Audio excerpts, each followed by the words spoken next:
Digo, todavia, a vós outros, os demais de Tiatira, a tantos quantos não têm essa doutrina, e que não conheceram, como eles dizem, as coisas profundas de Satanás. Outra carga não jogarei sobre vós. Tão somente conservai o que tendes, até que eu venha. Ao vencedor, que guardar até ao fim as minhas obras, eu lhe darei autoridade sobre as nações, e com um cetro de ferro as regerá, e as reduzirá a pedaços como se fossem objetos de barro. Assim como também eu recebi de meu Pai, dar-lhe-ei ainda a estrela da manhã. Quem tem ouvidos, ouça o que o Espírito diz às igrejas. Apocalipse capítulo 2, versos 24 a 29. No vídeo passado, meus irmãos, nós falamos um pouquinho sobre a falsa profetisa Jezabel, que era uma mulher idólatra, que se casou com um rei de Israel chamado Acabe, resultando assim em desastre para a nação judaica. E nós aprendemos aqui dentro da palavra de Deus que esta falsa profetisa Jezabel, esta grande prostituta, ela faz uma referência ao anticristo que deveria surgir na história para tentar destruir a palavra de Deus e os seus filhos. E vimos claramente algumas das semelhanças que existem entre esta falsa profetisa e o filho da perdição, que deveria começar o seu reinado ainda dentro da época da Idade Média, que foi exatamente o poder papal, que reinou durante 1260 anos, desde o ano 538 até o ano de 1798.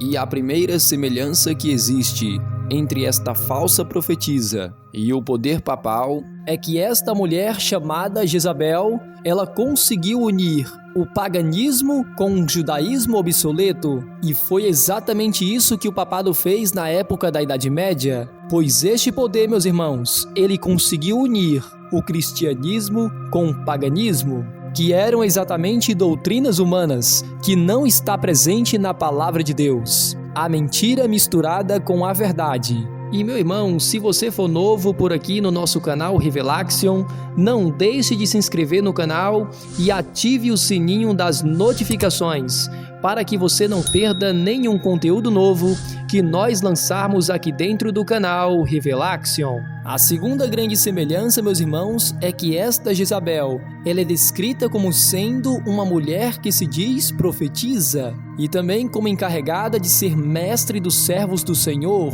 E a mesma coisa acontece com o papado, pois ele professa e pretende ser o único mestre infalível do céu a ensinar as verdades do Senhor. A terceira semelhança é que esta Jezabel, ela é descrita como tendo um conjunto de obras, enfaticamente chamado de suas próprias obras, para distinguir de outras que são chamados obras de Cristo. E quando vamos para o papado, nós vemos esta mesma característica, onde nós encontramos um falso sistema de adoração, com obras, uma religião de cerimônias, penitências, jejuns, missas, rezas, vigílias, abnegações, macerações do corpo, purgatório, superprivilégios e santidade meritória dos santos, pelas quais ela se propõe salvar os seus devotos. Um outro paralelo que nós encontramos dentro da Escritura, com respeito a esta Jezabel no Antigo Testamento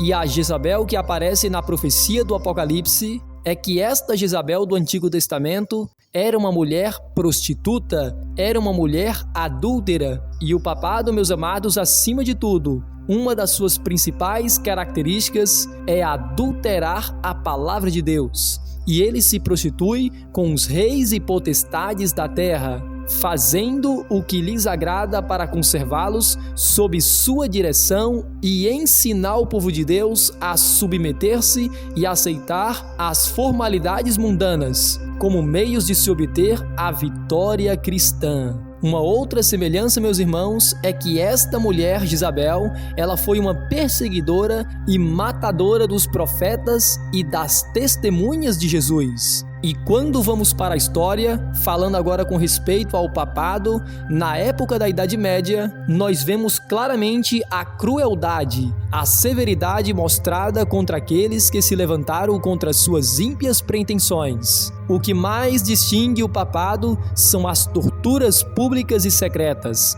e a matança dos santos que queriam seguir a palavra de Deus. E se o conteúdo desse vídeo está abençoando a tua vida e a vida da tua família, meu irmão, então já deixa aquele joinha para fortalecer aqui o canal Revelaxion e não se esqueça de compartilhar esse vídeo com o máximo de pessoas que você puder, para que mais pessoas venham ser abençoadas com o poder da palavra de Deus. E como eu já disse para vocês, meus irmãos, o tempo em que esta falsa prostituta ela reinou sobre a face da terra foi exatamente o período da supremacia papal.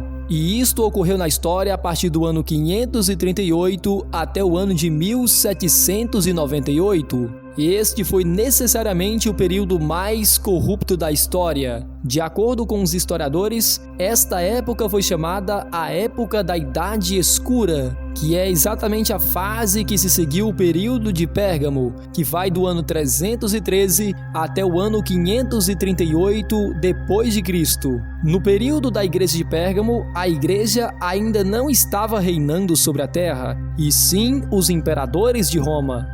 Eles convocavam concílios, eles punham e depunham os bispos. A igreja era meramente uma ferramenta nas mãos deles. Já no período de Tiatira, a situação muda drasticamente, pois agora quem está no controle de tudo não é mais os imperadores de Roma, mas sim agora a Igreja Romana, pois ela havia conseguido, através do poder do Estado, apor e depor os reis da terra. Jezabel colocou seus pés sobre o pescoço dos reis e distintamente ela usou a palavra de Deus para impor os seus dogmas, as tradições humanas, em lugar da palavra de Deus, e ainda exigiu a submissão ao seu poderio. As promessas que são apresentadas para nós do Antigo Testamento sobre o reinado do Messias na terra foram espiritualizadas e aplicadas para a igreja.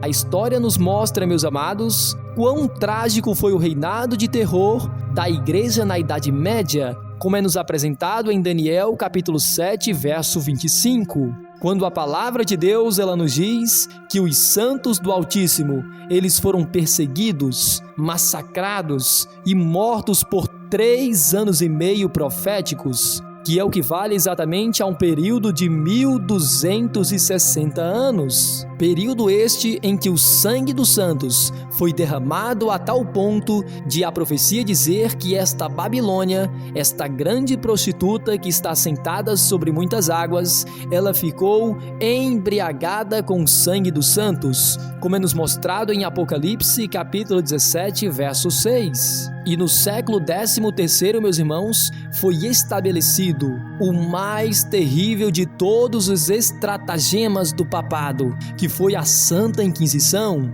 O príncipe das trevas, Satanás, ele trabalhava, meus amados, fortemente para impor esta hierarquia papal, e em seus concílios secretos, o diabo e seus anjos, eles dirigiam a mente de homens maus, enquanto invisível entre eles estava um anjo de Deus, fazendo tremendo relatório de seus iníquos decretos. O papado, meus amados, ele se tornou o grande líder e representante do cristianismo sobre a face da terra. Reis e imperadores curvaram-se aos seus decretos, pois agora ele estava governando em lugar do pontífice máximo, sendo ele próprio agora o pontífice romano. O destino dos homens, tanto temporal como eterno, parecia estar sob seu domínio. Seu clero era honrado e liberalmente mantido. Nunca a Igreja de Roma atingiu a maior dignidade, magnificência ou poder. Os palácios dos papas e prelados eram cenários das mais vil devassidão. Alguns dos pontífices reinantes eram acusados de crimes tão revoltantes que os governadores seculares se esforçavam por depor esses dignitários da igreja como monstros demasiado vis para serem tolerados. Durante séculos, a Europa não fez progresso no saber, nas artes ou na civilização.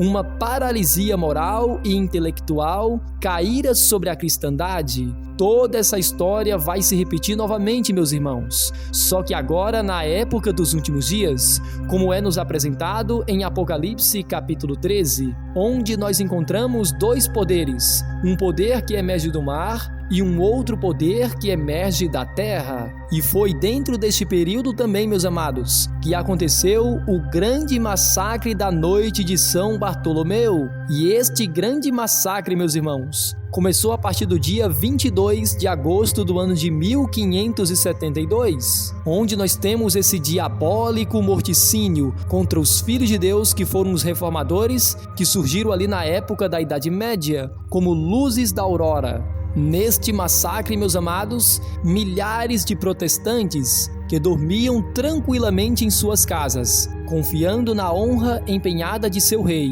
eram arrastados para fora, sem aviso prévio, e assassinados a sangue frio. Durante uma semana, perdurou o massacre em Paris, sendo os 3 primeiros dias com inconcebível fúria, e não se limitou unicamente à cidade, mas por ordem especial do rei, este massacre também se estendeu-se a todas as províncias e cidades onde se encontravam os protestantes. E não se respeitava nem mesmo a idade e nem o sexo. Não se poupava nem a inocente criancinha, nem um homem de cabelos brancos. Nobres e camponeses, velhos e jovens, mães e filhos, eram juntamente abatidos. Por toda a França, a carnificina durou 2 meses. Pereceram 70.000 da legítima flor da nação. Quando as notícias do massacre chegaram a Roma, a exultação do clero não teve limites. O cardeal Lorena recompensou o mensageiro com 1000 coroas. O canhão de Santo Ângelo reboou em alegre salva. Os sinos tangeram em todos os campanários. Fogueiras festivas tornaram a noite em dia. O Gregório XIII, acompanhado dos cardeais e de outros dignitários eclesiásticos, foi em longa procissão. Uma medalha foi cunhada para comemorar o massacre. Mas de acordo com o versículo 24, meus irmãos, de Apocalipse capítulo 2, a palavra de Deus ela nos diz que em meio a este grande caos, de grande perseguição e massacres, mesmo assim a palavra de Deus fala de um grupo que não se corrompeu com a doutrina de Babilônia. E este grupo que não se corrompeu com o vinho de Babilônia, meus irmãos, é o próprio remanescente que o Senhor sempre teve em todas as eras e em todas as épocas. Um povo que sempre foi fiel à sua palavra e aos seus mandamentos. E nesta época, meus irmãos, este remanescente era composto pelos valdenses, os albigenses, os lollardos, os irmãos unidos, a Igreja dos Irmãos na Boêmia e Morávia. E aqui no versículo 25, meus irmãos, o Senhor Jesus ele faz um pedido para cada um de nós, não só para a época desta igreja, mas para cada um de nós que vivemos na época dos últimos dias, que nós que temos a pura doutrina da palavra de Deus, nós possamos permanecer firmes nas verdades do Senhor, conservando esta palavra até que ele venha. E aqui nós temos uma promessa do maior de todos os eventos, que é a volta de Jesus. Jesus está dizendo para mim e para você que nós devemos, meus irmãos, estar preparados para este grande evento, conservando a pura e fiel palavra do Senhor, guardando seus mandamentos, para que naquele grande dia, quando ele aparecer nas nuvens do céu, nós possamos estar de pé na presença do grande Rei dos Reis e Senhor dos Senhores. E aqui no versículo 26 e 27, meus irmãos, Jesus ele promete para aqueles que forem vencedores nesta batalha, que são exatamente aqueles que guardaram as suas palavras, as suas obras, de acordo com a palavra de Deus. Para aqueles que forem vencedores, o Senhor, ele nos promete dar autoridade sobre as nações, e com um cetro de ferro nós regeremos estas nações e vamos reduzi-la a pedaços, como se fossem objetos de barro. E o que isto significa, meus amados? Estas nações, meus irmãos, que são mencionadas aqui no versículo 26, são as nações ímpias, são os filhos do inimigo, que deverão sofrer a sentença da morte eterna. Neste mundo, meus irmãos, os ímpios se mantêm no poder, e os servos de Deus são aparentemente de nenhum valor, mas virá o tempo, meus amados, em que a justiça estará em ascendência. As nações serão entregues pelo Pai às mãos do Senhor Jesus, a fim de serem regidas com vara de ferro e despedaçadas como um vaso de oleiro, conforme Salmos capítulo 2, versos 8 a 9. E associados a Cristo em sua obra de poder e de julgamento estarão os salvos, que participarão do julgamento juntamente com o Senhor Jesus, como é nos apresentado em Apocalipse capítulo 3, o verso 21, 1 Coríntios capítulo 6, o verso 2 e 3, e também Apocalipse capítulo 20, versículo 4. E de acordo com esse mesmo texto, meus amados, de Apocalipse capítulo 20, versículo 4, os santos, eles reinarão com Cristo durante 1000 anos. E vai ser exatamente durante este período de 1000 anos que será determinado o grau de castigo para os homens ímpios e anjos maus, conforme 1 Coríntios capítulo 6, versos 2 e 3. E ao final deste período de 1000 anos, os filhos de Deus vão partilhar com Cristo a execução da sentença dos ímpios. E aqui no versículo 28 e 29 a palavra de Deus nos diz: assim como também eu recebi de meu Pai, dar-lhe-ei ainda a estrela da manhã. Quem tem ouvidos, ouça o que o Espírito diz às igrejas. Apocalipse capítulo 2, versos 28 e 29. Então aqui, meus amados, nós temos a promessa final. E esta promessa final é que todos os filhos de Deus receberão a estrela da manhã. E nós sabemos que, de acordo com Apocalipse capítulo 22, o verso 16, esta estrela da manhã é o próprio Senhor Jesus. Em outras palavras, o que a palavra de Deus está nos dizendo é que aqueles que forem vencedores nesta grande batalha, nesta grande guerra, receberão a vida eterna. E esta vida eterna, meus amados, nós só encontramos na pessoa de Jesus. Pois, de acordo com João capítulo 14, versículo 6, Ele é o caminho, a verdade e a vida. E para que eu saiba que você chegou até aqui neste vídeo, meu irmão, digita a seguinte frase aí abaixo nos comentários: Estrela da Manhã. Desta forma, eu saberei que você concluiu mais um estudo da Palavra de Deus aqui dentro do canal Revelaction.